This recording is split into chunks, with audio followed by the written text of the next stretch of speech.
Selamat malam dan salam sejahtera untuk kita semua. Perkenalkan, nama saya Irene Trinicita.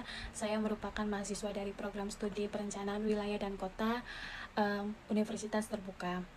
Yang terhormat Ibu Arni Esos MAP selaku dosen pengampu mata kuliah Perencanaan Kota, dan yang saya hormati teman-teman sekalian. Pada kesempatan kali ini izinkan saya menjawab soal tugas 1 pada sesi 3, yaitu jelaskan tentang dampak urbanisasi serta tantangan dan masalahnya terhadap pertumbuhan perkotaan. Urbanisasi merupakan perpindahan penduduk dari desa ke kota. Konsep terjadinya urbanisasi ini sendiri biasanya untuk mencari pekerjaan, pendidikan, kesehatan, dan kehidupan yang lebih baik.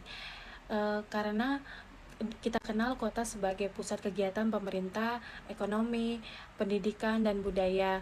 Pertumbuhan kota sendiri itu bertahap dari inti kota menuju ke pinggiran kota.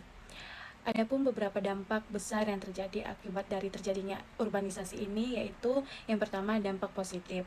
Yang dampak positifnya yaitu meningkatkan ketenaga kerja di sektor industri dan jasa, mendorong perluasan pembangunan infrastruktur, pendidikan, dan juga kesehatan, hingga peningkatan ekonomi dan kesempatan kerja di perkotaan.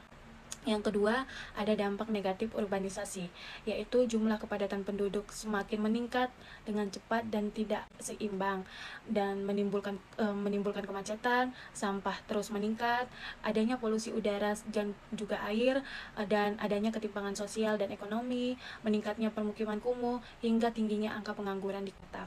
Dari urbanisasi ini tentu ada namanya tantangan dan masalah terhadap pertumbuhan perkotaan, seperti yang pertama, kemacetan lalu lintas. Kemacetan lalu lintas terjadi akibat dari peningkatan jumlah kendaraan pribadi, sementara masih banyaknya jalan dan transportasi umum yang belum memadai. Yang kedua, adanya peningkatan permukiman kumuh akibat dari kurangnya lahan untuk permukiman yang layak, dan juga meningkatnya jumlah kepadatan penduduk yang tidak mampu menyewa rumah yang layak untuk mereka huni, hingga mereka memilih untuk bermukim di kawasan kumuh. Yang ketiga, itu ada kesenjangan sosial dan ekonomi karena adanya perbedaan antara penduduk yang kaya dan juga miskin yang makin tajam, hingga memicu masalah sosial seperti kriminalitas, perampokan, dan lain-lain. Yang keempat, kerusakan lingkungan karena adanya alih fungsi lahan hijau menjadi lahan bangun, sehingga menyebabkan terjadinya banjir, kekeringan, dan suhu kota yang meningkat. Yang kelima, ada pelayanan publik yang tidak merata, seperti fasilitas di sekolah, rumah sakit, dan juga air bersih yang sulit untuk dijangkau oleh masyarakat secara adil. Kesimpulannya, tentunya urbanisasi ini memang bisa mendorong kemajuan kota, namun juga menimbulkan tantangan yang besar jika tidak diimbangi dengan perencanaan kota yang baik.